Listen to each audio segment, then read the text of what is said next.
चला कंटिन्यू करूया मुलांना. Good evening. मी दुपारी ग्रुपमध्ये ग्रॅव्हिटेशन चॅप्टरची एक्सरसाइज सॉल्व्ह करण्यासाठी बघा लिंक टाकलेली आहे. ती फुल प्लेलिस्टचीच लिंक आहे, म्हणजे एक पार्ट संपला की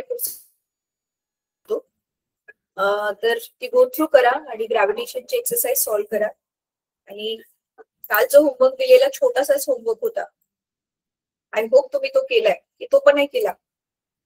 अच्छा चला मी बुक ओपन करते, तोपर्यंत मला सांगा इलास्टिसिटीची डेफिनेशन काय आहे. क्वेश्चन विचारला एक्झाम मध्ये, what is elasticity.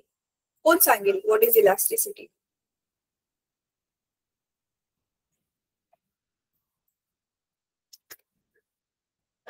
What is elasticity?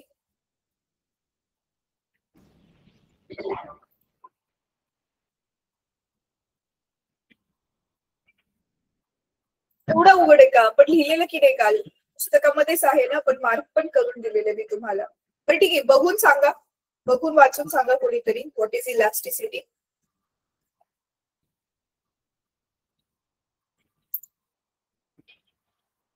What is elasticity इथे दिसते तुम्हाला?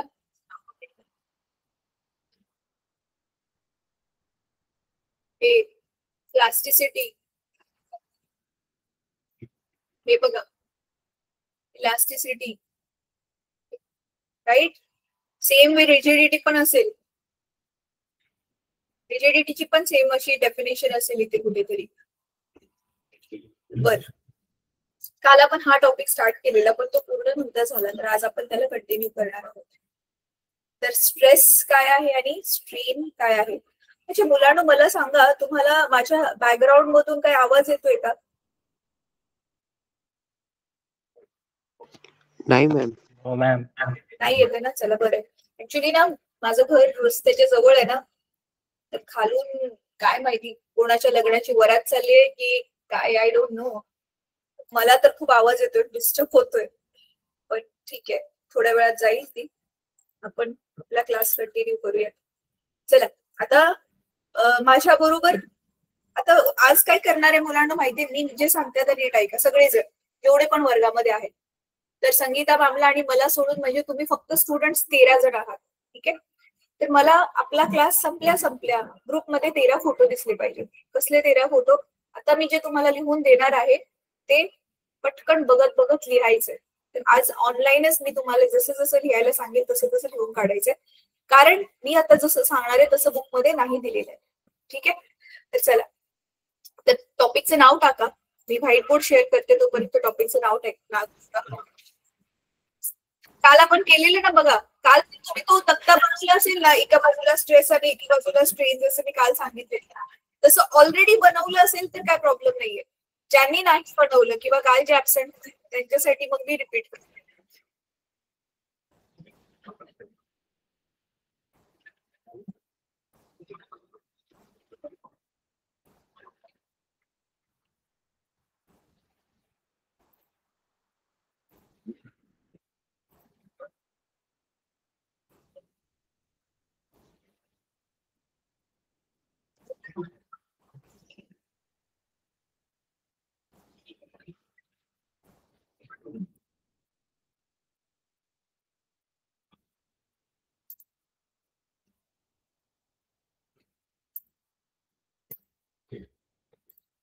चला रेडी व्हा, मी जसं सांगेल तसं करत जायचं. आता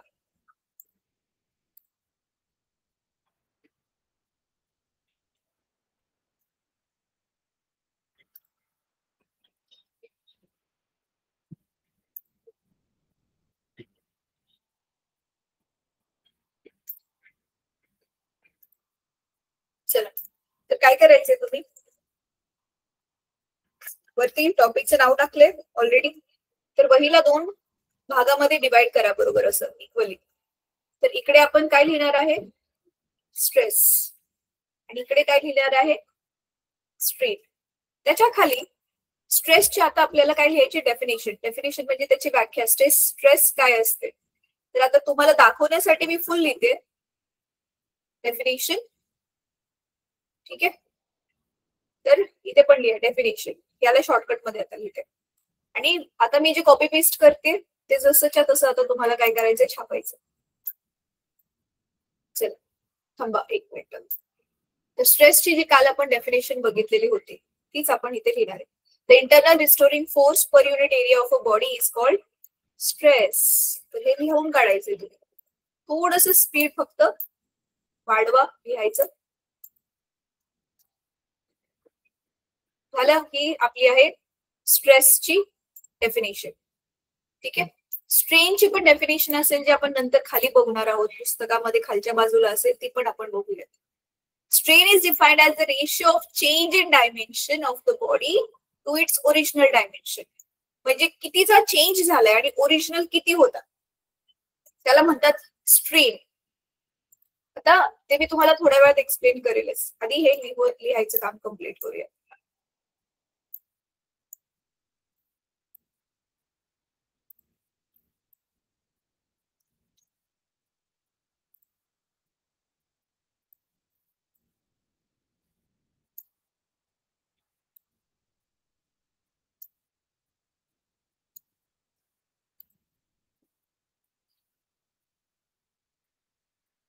ठीक आहे.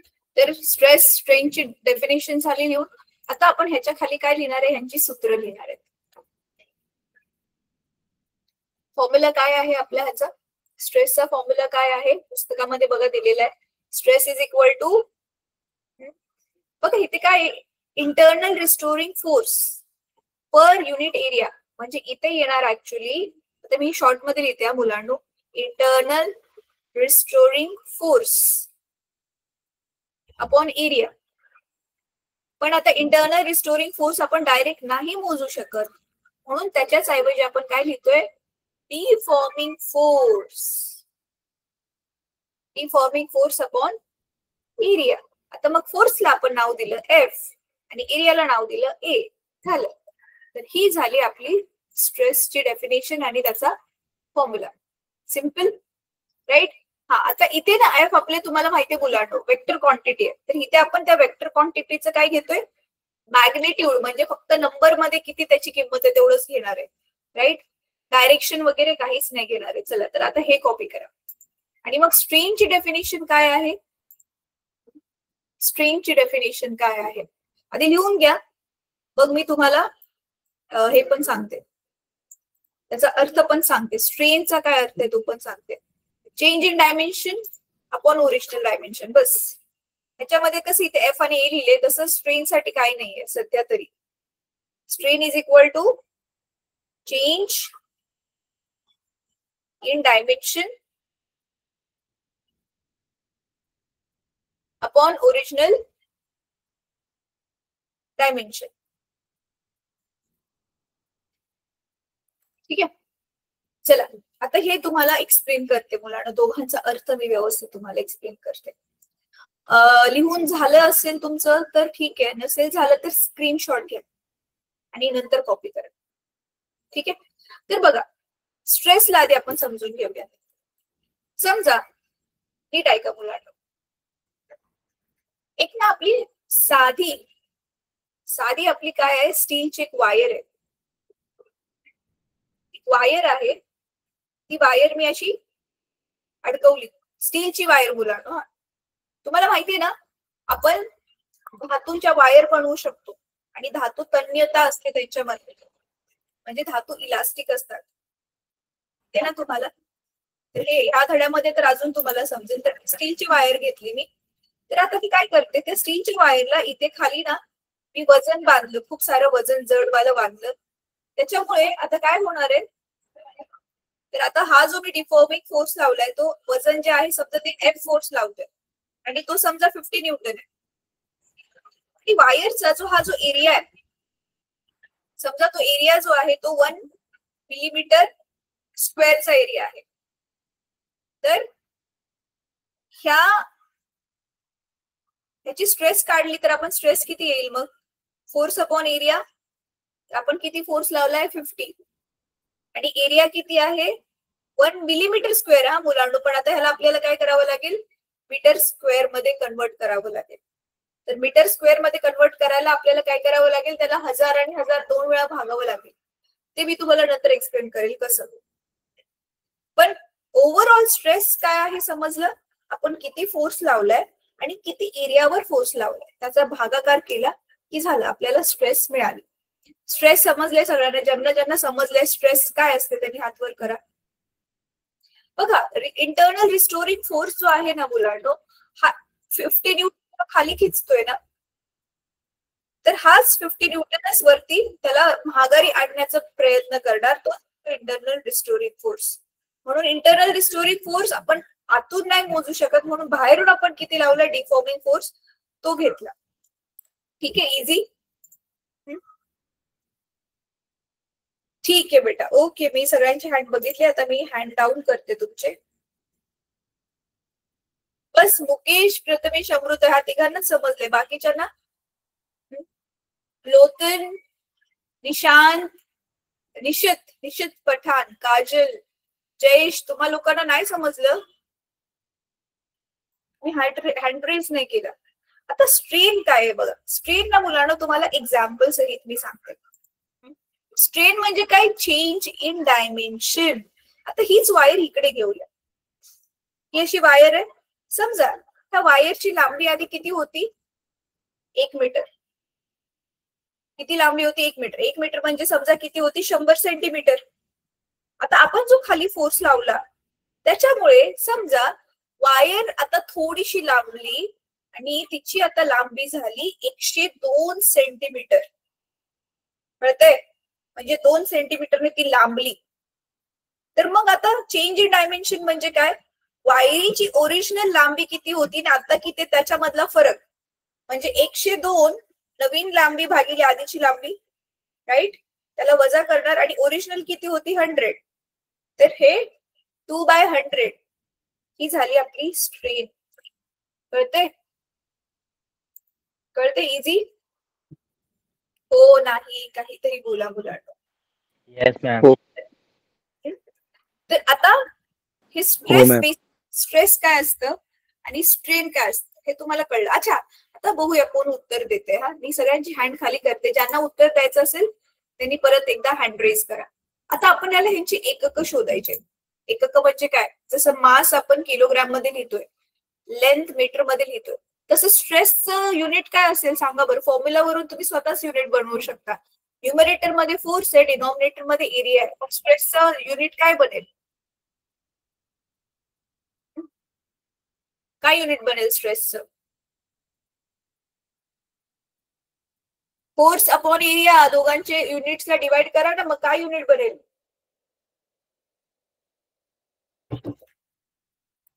फोर्सचं युनिट काय आहे मुलांना? फोर्सचं युनिट काय आहे?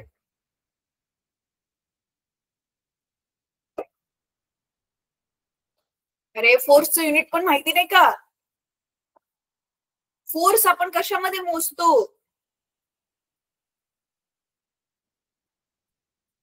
अमृता, प्रथमेश, जयेश, फोर्स कशात मोजतो आपण? टाइम सेकंड्स मध्ये मोजतो, मास किलोग्राम मध्ये मोजतो. तसं फोर्स आपण कशात मोजतो? हे 8वीला होतं तुम्हाला. आणि आपण एवढे सगळे धडे बघितलेत, फोर्स किती वेळा डिस्कस केलाय. मुलांना थांबून मी स्क्रीन शेअर थांबवते. 1 मिनिट सगळेजण कॅमेरा ऑन करा. फक्त 1 मिनिट. 1 मिनिट फक्त सगळे कॅमेरा ऑन करा.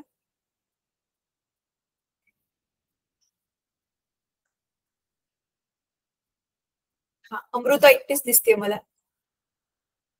बाकीचे कोणी नाही दिसत आहे. हा, जयेश दिसतोय.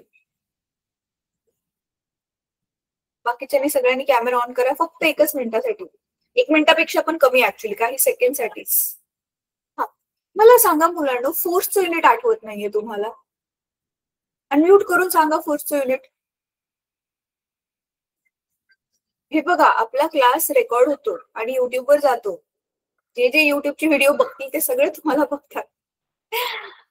सांगा फोर्सचं युनिट काय आहे? काजल तू सांग बेटा. चुकलं तरी चालेल, हरकत नाहीये. मी पुढेच नाही जाणार आहे जोपर्यंत मला फोर्सचं युनिट कोणी तुमच्यापैकी कोणी एक जण नाही सांगत तोपर्यंत. न्यूटन. येस जयेश, एवढं माझं रक्त का जाळलं? आधीच सांगितलंय, सांगायचं ना बेटा. चला, सो फोर्सचं युनिट आहे न्यूटन. एरिया म्हणजे क्षेत्रफळाचं युनिट काय? Metre square. Yes, thank you so much निश्चित. सो मग काय दोघांना भागाकार केल्यावर काय बनेल? स्ट्रेसचं युनिट मग काय बनेल? डिवाइड करा दोघांना, काय बनेल बघा. वरती फोर्स आहे, वरती फोर्स आहे, त्याचं युनिट झालं न्यूटन. खाली एरिया आहे, त्याचा upon metre square. So newton per metre square हे आपलं स्ट्रेसचं युनिट आहे. सेम टू सेम आता स्ट्रेनचं युनिट मला कोण सांगेल? Change in dimension upon original dimension. जसं आता मी इथे वरती लेंथचा वजाबाकी केलेली, वरती पण सेंटीमीटर होतं, खाली पण सेंटीमीटर होतं. मग काय बनेल? स्ट्रेनचं युनिट काय बनेल सांगा लवकर. Centimetre upon centimetre. Newton per metre square. Strain बेटा, strain. Centimetre upon centimetre.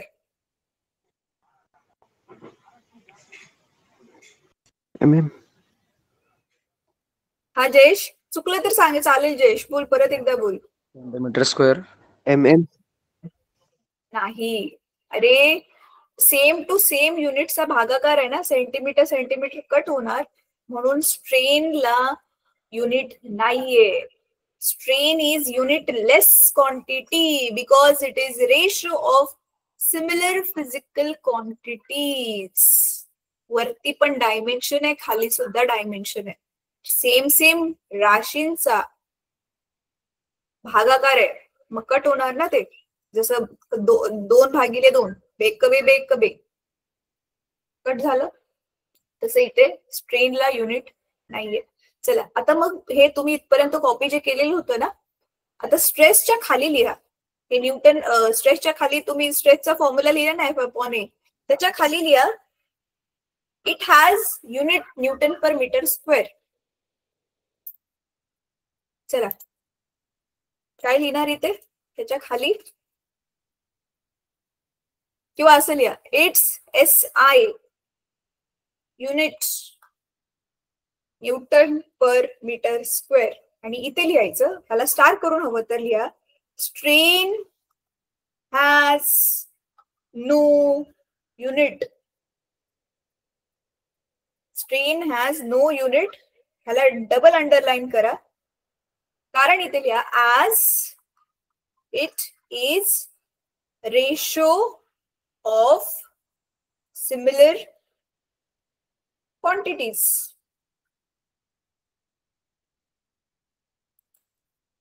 Strain has no unit as it is ratio of similar quantities. लिहून झालं नसेल तर स्क्रीनशॉट घ्या. पुढे जाऊयात आता आपण.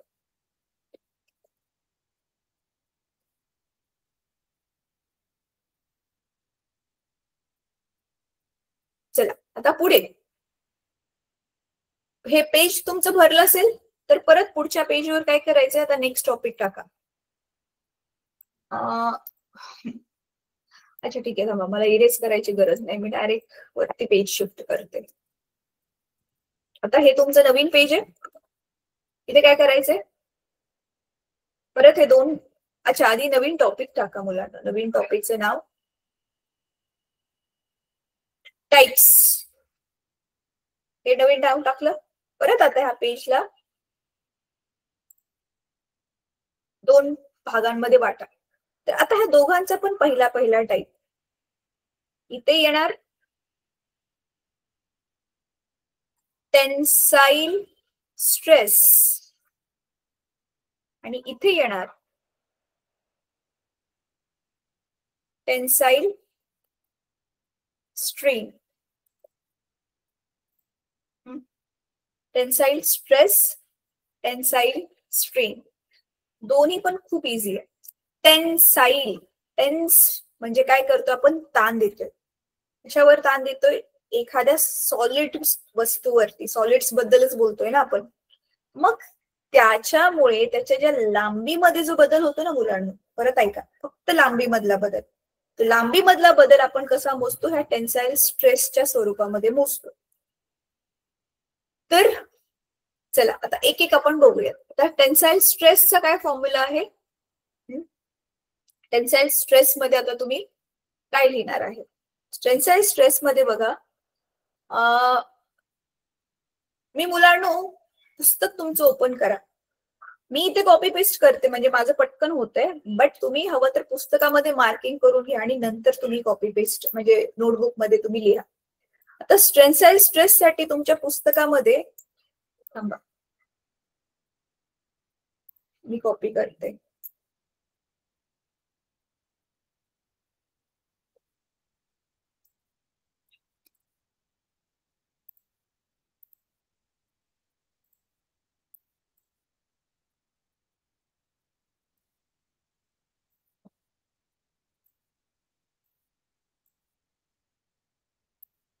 हे बघा पुस्तकामध्ये ना, हे जसं आहे तसंच्या तसं मार्किंग करून घ्या पुस्तकामध्ये. बघा हे आहे, कुठे आहे पुस्तकामध्ये? टेन्साईल स्ट्रेसच्या खालीच आहे बघा. थांबा मी पुस्तक पण शेअर करते ऍट अ टाइम.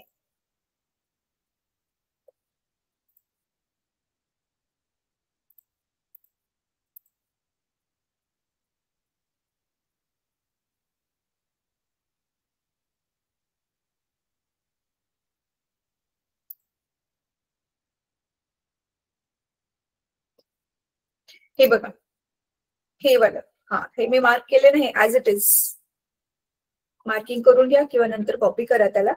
की म्हणजे काय बघा, suppose a force F is applied along a length of a wire, वायरच्या लेंथला लावले आपण, और perpendicular to its cross section area, म्हणजे वायरचा जो एरिया आहे, क्षेत्रफळ आहे, त्याचं क्षेत्र म्हणजे अशी आडवी वायर ठेवली तर उभ्या दिशेने आपण त्याला काय करतोय, खेचतोय. उभी वायर ठेवली तर खालच्या बाजूला त्याला आपण फोर्स अप्लाय करतोय. तर त्याच्यामुळे काय होते, this produces an elongation in the wire. Elongation म्हणजे वायर लांबते, and length of the wire increases accordingly, आणि त्याच्यानुसार वायरची काय वाढते, लेंथ वाढते. मग त्यालाच आपण काय म्हणतोय, टेन्साईल स्ट्रेस. बघा स्ट्रेस काय आहे, आपण लावलेलं, आपण काय काय करतोय त्या वायरवर किंवा वस्तूवर ते मोजतं. आणि स्ट्रेन काय मोजतं माहितीये, आपण केलेल्या ऍक्शनमुळे त्या वस्तूमध्ये काय परिणाम झालाय त्याचा, ते काय मोजते, स्ट्रेन मोजते. एक्झाम्पल, सिंपल वाला एक्झाम्पल. आता जसं की बघा, मी तुम्हाला शिकवते, तुमचे कॉलेजमधले टीचर्स तुम्हाला शिकवत असते, तर आम्ही इन अ वे काय करतोय, तुमच्यावरती स्ट्रेस अप्लाय करतोय की हे करा, ते करा, हे करायचं आपल्याला, राईट. तर आणि तुम्ही परीक्षेमध्ये रिझल्ट काय आणताय, ते काय असेल, जसं की स्ट्रेन असेल. मी किंवा तुमचे टीचर्स, आम्ही मिळून तुमच्यावरती जे एफर्ट्स टाकले त्याचा परिणाम काय मिळाला, ते काय असेल, स्ट्रेन असेल. कळते का? Yes, it's like that. आता ह्याला बघा, आता मोजूया त्याला परत एकदा.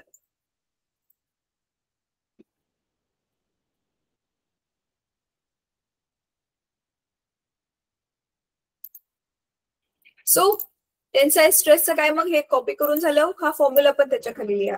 मग आता same to same formula, F upon A, F upon A. आता इथे मुलांनो, इथे ह्यांनी हा जो फॉर्म्युला आहे हा पुढे मॉडिफाय नाही केलाय, पण हा कम्प्लीट फॉर्म्युला आता मी तुम्हाला सांगते, तो तुम्ही लिहून घ्यायचा. ठीक आहे. आता ह्याच्यामध्येच तुम्ही काय करणार आहात बघा. आता ह्याला मी शॉर्ट मध्ये काय लिहिते, टीएस. टीएस म्हणजे टेन्साईल स्ट्रेस, ह्याचा फॉर्म्युला आहे एफ अपॉन ए. आता इथे क्लिअरली हे आकृती पण काढा हा मुलांनो. इथे क्लिअरली सांगितलंय की आपण वायर घेतलेली आहे आणि त्या वायरवरती आपण काय करतोय, हा फोर्स अप्लाय करतोय. म्हणजे एखादं ओझं अडकवलं तरी वायरवरती काय होणार आहे, बल लागलं जाणार आहे, फोर्स अप्लाय होणार आहे. मग आता हे जे पण आपण वजन लावलंय त्याचं जे वेट आहे तेच जे खाली काम करते तोच तो फोर्स आहे.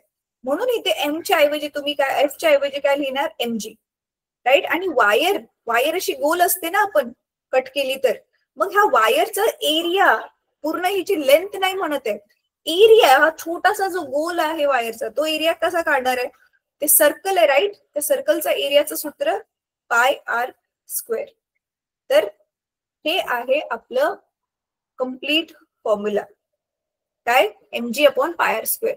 तर हे लिहून घ्या नवीन वाला फॉर्म्युला. सो एक्झाम मध्ये विचारलं टेन्साईल स्ट्रेस किती आहे फोर्स एवढा एवढा लावलाय, वायरची एरिया एवढा एवढा होता, तर किती टेन्साईल स्ट्रेस त्याच्यावर काम करते. So this is the unit, right. आणि आन्सर आपण लिहिणार न्यूटन पर मीटर स्क्वेअर मध्ये. ठीक आहे, जेवढं पण आन्सर येईल ते झालं इथपर्यंत. आता पुस्तकामध्ये बघा, त्याच वेळी आता हे टेन्साईल स्ट्रेस झालं, इथे बघा तर टेन्साईल स्ट्रेन.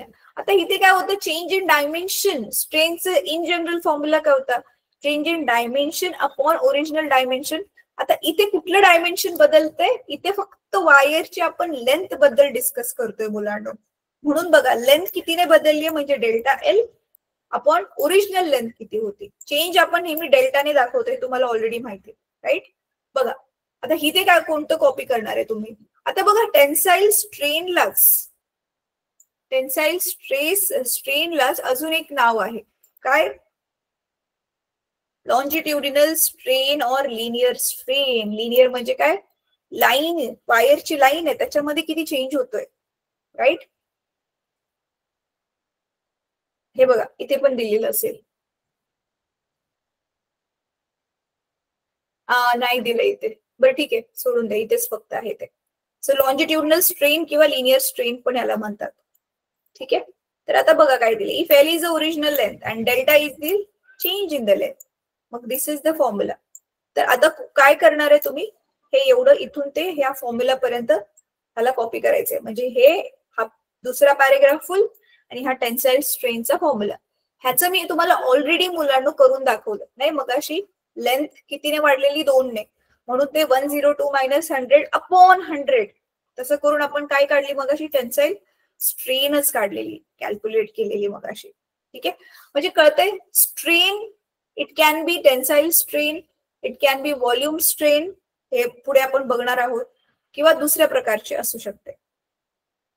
ठीक आहे, चला आता दुसऱ्या टाईप वरती जायचंय मुलांना. सो टेन्साईल स्ट्रेस कंप्लीट झाली आपली, आणि नंतर आहे टेन्साईल स्ट्रेन पण आपली कंप्लीट झालेली आहे. आता पुढे बघा, कॉम्प्रेसिव्ह स्ट्रेस. कॉम्प्रेसिव्ह स्ट्रेस काय बघा, आता if a rod is pushed at two ends with equal and opposite forces, then its length decreases. The restoring force per unit area is called compressive stress. म्हणजे मगाशी वायरला लांबवलेलं, इथे आता काय करतो आपण, त्या रॉडला दाबतोय. दाबल्यामुळे मग काय होणार आहे, आता त्याची लेंथ कमी होणार आहे. ती वाली म्हणजे काय करतोय, करतोय त्याला आकार छोटा करणं दाबून, म्हणजे आपण त्याला काय करतोय, कॉम्प्रेस करतोय. म्हणून ते कॉम्प्रेस करणारी जी आपण स्ट्रेस मोजतोय, अगेन फोर्स अपॉन एरिया. आणि त्याच्यासाठी मग बघा इथे दिसते तुम्हाला, इथे लेंथ वाढवलेली होती, आता ह्याला दाबून ही बघा लेंथ कमी केलेली आहे. ठीक आहे, तर इथे टेन्साईल स्ट्रेस आणि कॉम्प्रेसिव्ह स्ट्रेस या दोन्ही कव्हर झाल्या. आणि इथे आता बघा काय आहे, टेन्साईल स्ट्रेन झाली आपली. आता व्हॉल्यूम स्ट्रेस और हायड्रॉलिक स्ट्रेस, आता हा दुसरा प्रकार आपण बघतोय. Volume stress, hydraulic stress, volume strain म्हणजे दुसरा टाईप. हा एक एक टाईप झाला पहिला, tensile stress, tensile strain. Tensile stress मध्येच त्यांनी मगाशी काय दिलेलं, कॉम्प्रेसिव्ह दिलेलं जे होतं ना, कॉम्प्रेसिव्ह स्ट्रेस. नाव वेगळं असलं तरी पण फॉर्म्युला बघा त्याचा सेम टू सेम आहे, exactly same formula, force upon area. त्याच्यामुळे सूत्र पण सेमच राहणार आहे. म्हणजे तुम्हाला जरी टेन्साईल स्ट्रेस कॅल्क्युलेट करायला सांगितली किंवा कॉम्प्रेसिव्ह स्ट्रेस कॅल्क्युलेट करायला सांगितली तरी हेच काढायचं आहे. ठीक आहे, चला आता दुसरा टाईप काय आहे,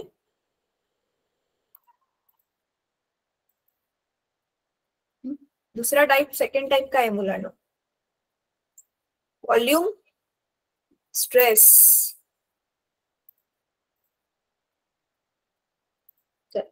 परत ह्याला 2 पार्ट्स मध्ये डिवाइड करा. इकडे लिहिणार व्हॉल्यूम स्ट्रेस आणि इकडे लिहिणार व्हॉल्यूम स्ट्रेन. आता व्हॉल्यूमच्या नावानेच कळते बघा मुलांना, आकारमानाशी रिलेटेड काहीतरी आहे, राईट.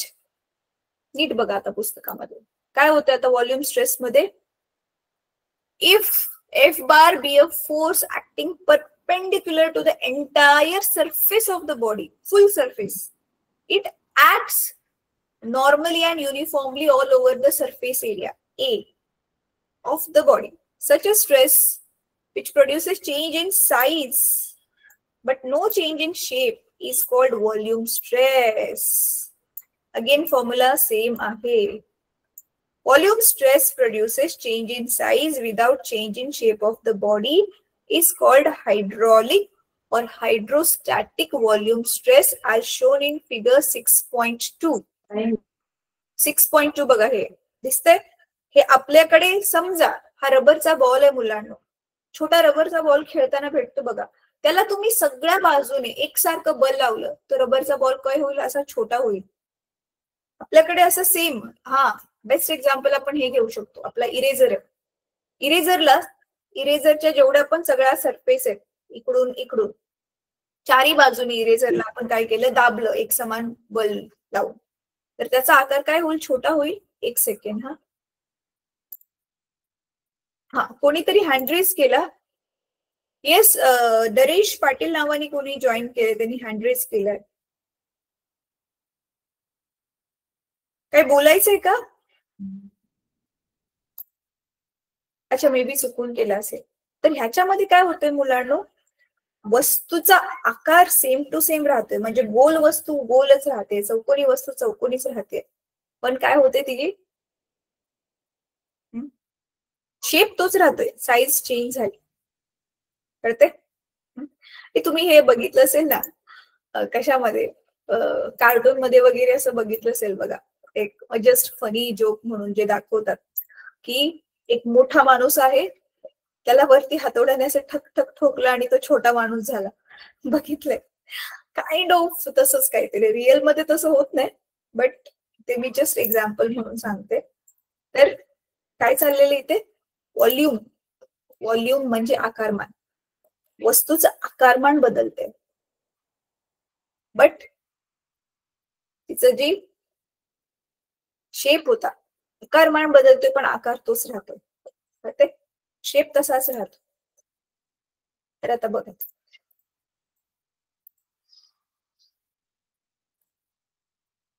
म्हणून आता तुम्ही व्हॉल्यूम स्ट्रेस मध्ये आता काय लिहिणार, हे बघा. व्हॉल्यूम स्ट्रेस मध्ये आता काय लिहिणार, ते इथून ते ह्या फॉर्म्युला पर्यंत F/A पर्यंत हा फुल गोष्ट लिहावी लागेल तुम्हाला, व्हॉल्यूम स्ट्रेस काय असते. आणि हे फक्त लक्षात ठेवायचंय की व्हॉल्यूम स्ट्रेसलाच हायड्रॉलिक किंवा हायड्रोस्टॅटिक व्हॉल्यूम स्ट्रेस असं पण म्हणतात. आणि बिलकुल ह्याच्या विरुद्ध आता व्हॉल्यूम स्ट्रेन काय आहे, इथे व्हॉल्यूम मध्ये किती चेंज झालाय ते आता आपण मोजणार आहे. इथे काय होतं, change in length upon original length. इथे आहे change in volume upon original volume. Change in volume upon original volume. अच्छा, एक्झाम्पल कसं घेऊयात बघा, नीट बघा मुलांना.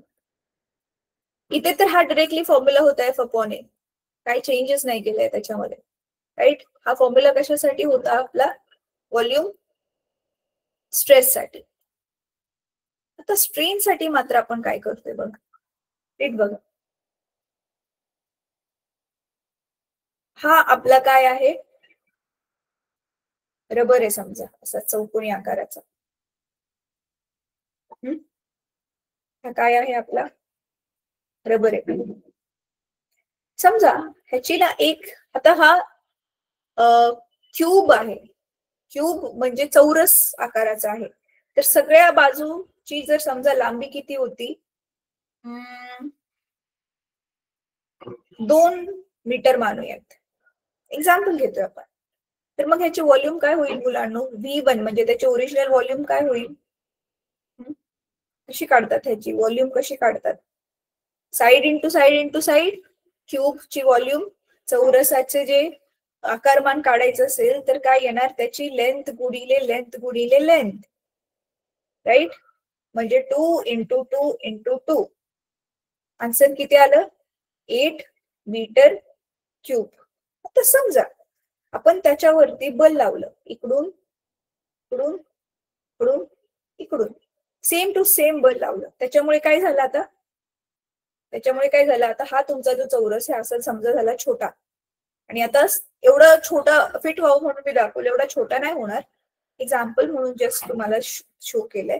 समजा आता जी त्याची 2 मीटर होती ना, तर आता ती समजा 1 मीटर झाली. आता त्याची व्हॉल्यूम किती होईल मग? 1 × 1 × 1, राईट? तर 1च राहिली. तर मग चेंज इन व्हॉल्यूम म्हणजे आपला डेल्टा व्ही म्हणजे V2 वजा V1.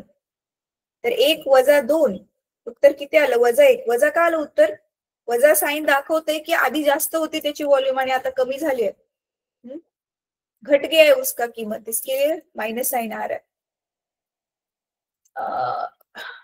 एक मिनिट. कळते का मुलांना काय चाललंय? तर इथे -1 येणार आपलं. मग आता काढा व्हॉल्यूम स्ट्रेंथचं सूत्र काय आहे? Delta V upon V. तर डेल्टा व्ही किती आला आपला? -1. आणि व्ही ओरिजिनल व्ही किती होता हा वाला? 8. झालं. आन्सर आलं -1/8. ही झाली आपली व्हॉल्यूम स्ट्रेन. स्ट्रेस बघा, कुठल्या पण प्रकारची स्ट्रेस घ्या, सगळीकडे इझीच आहे. फोर्स अपॉन एरियाच केलेलं आहे. किती फोर्स लावलाय आणि एरियामध्ये किती चेंज झालाय, दॅट्स इट. पण स्ट्रेन मध्ये आपण काय करतोय? जो फोर्स लावतोय त्याच्यामुळे पहिला काय बघितलं? लेंथ मध्ये किती बदल होतोय. आता बघितलं पूर्ण व्हॉल्यूम मध्ये किती बदल होतोय. आणि मग तिसरी टाईप, तिसऱ्यामध्ये काय करतोय आपण बघा, शिअरिंग स्ट्रेस. एक आहे शिअरिंग स्ट्रेस आणि इथे असेल शिअरिंग स्ट्रेन. तर शिअरिंग काय हे बघ खूप इंटरेस्टिंग आहे. हे वाला जो पोर्शन आहे ना तो खूप जास्त इंटरेस्टिंग. आता आपण इथे काय करतोय ना, खालचा जो भाग आहे त्याला फिक्स एका ठिकाणी जसं की चिटकावलाय आणि वरच्या भागावरती आपण इकडून साईडने फोर्स देतोय. म्हणजे त्याला आपण दिसतोय हा सरळ जो स्क्वेअर आहे त्याला काय केलं? वाकडं केलं. मग काय होतंय? तो त्याच्या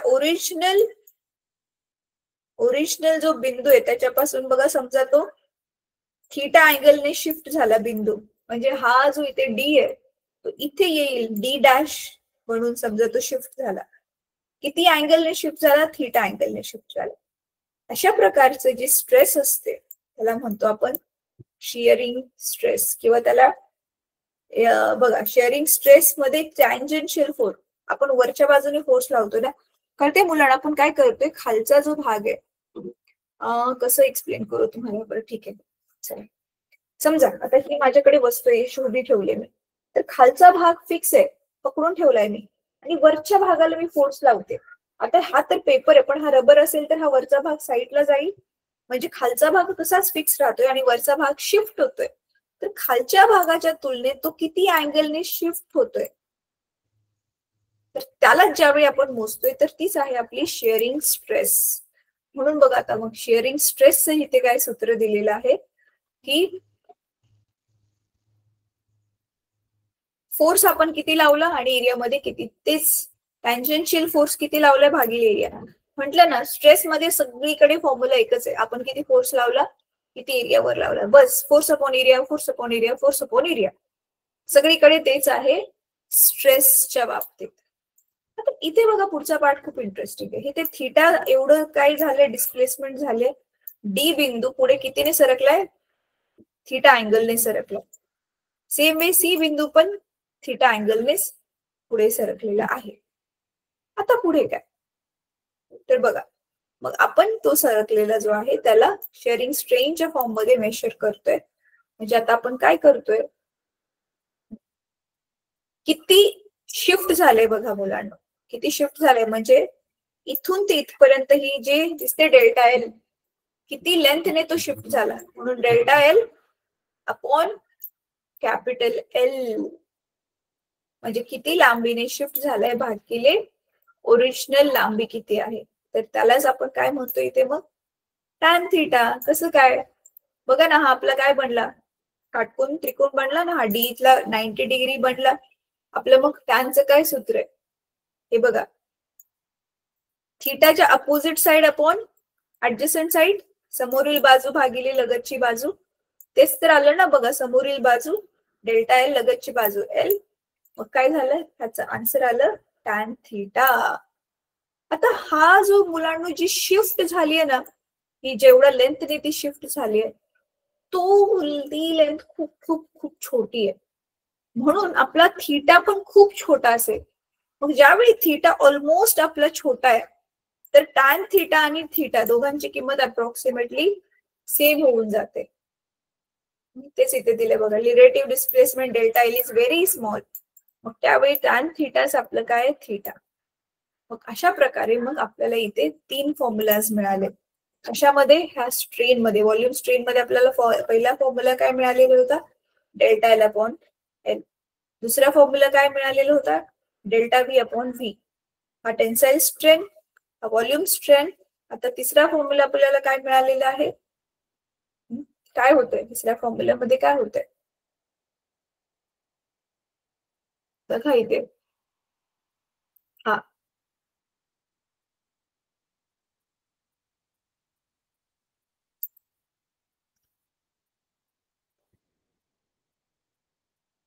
टॅन थीटा म्हणजेच हा आपला थीटा आहे, आणि ह्याचा फॉर्म्युला काय आलेला, ह्याची किंमत काय आलेली? Which length upon which. तर तुम्ही बघू शकता ह्याचा फॉर्म्युला सरळ सरळ थीटा लिहिलेला आहे. म्हणजे आपण असं लिहू शकतो डेल्टा एल अपॉन एल. पण हा डेल्टा एल आता वायर किती लांबली आहे तो मला बिलकुल नाहीये. तर इथे तुम्ही काय घेऊ शकता? Delta L is change in shift. किती लेंथ मध्ये शिफ्ट झालाय बघा. आधी हा आपला असा होता बॉक्स, आता फोर्स लावल्यामुळे हे इकडे गेले आणि हे इकडे गेले, आणि हा असा तिरपस झाला. तर हा किती अँगलने तो शिफ्ट झालाय. आणि हा जो बिंदू होता, समजा हा डी आहे, हा डी आता शिफ्ट होऊन इकडे आला, तर तो किती लेंथने शिफ्ट झाला. तर हाच तो डेल्टा एल आहे. तो डेल्टा एल अपॉन ही वाली बाजू, एल वाली बाजू सपोज त्याचं नाव आहे. तर म्हणून आपलं फॉर्म्युला काय आला? Delta L upon original length L. हेच इथे दिलेलं आहे. So delta L upon F, delta L upon L is equal to tan theta, म्हणजेच अप्रॉक्सिमेटली जो थीटाच आहे. कळलं? येस. तर मुलांनो बघा, आज आपण 3 टाईपचे स्ट्रेस शिकलो. पटकन हे मी जसं सांगितलं तसं कॉपी करा आणि फोटो टाका ग्रुपमध्ये. टेन्साइल स्ट्रेस, टेन्साइल स्ट्रेन, परत व्हॉल्यूम स्ट्रेस, व्हॉल्यूम स्ट्रेन, आणि तिसरं शेअरिंग स्ट्रेस आणि शेअरिंग स्ट्रेन. कळते? तर हे मी जसं टेबल बनवायला सांगितलं, टेबल बनवा, जेवढं जेवढं सांगितलं ते कॉपी करा. आणि मग त्याच्या लास्ट वाला किती कॉपी करायचं ते नाही सांगितलं मी, थांबा सांगते. पुस्तकामध्ये मार्क करून घ्या. शेअरिंग स्ट्रेस आणि शेअरिंग स्ट्रेन आला, कुठून कुठून कुठपर्यंत कॉपी करायचं ते नाही सांगितलं. बघा कुठे गेलं.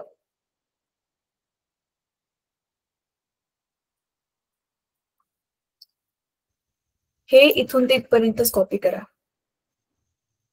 Tangential area upon tangential force upon area, आणि ही आकृती काढा. बस एवढंच.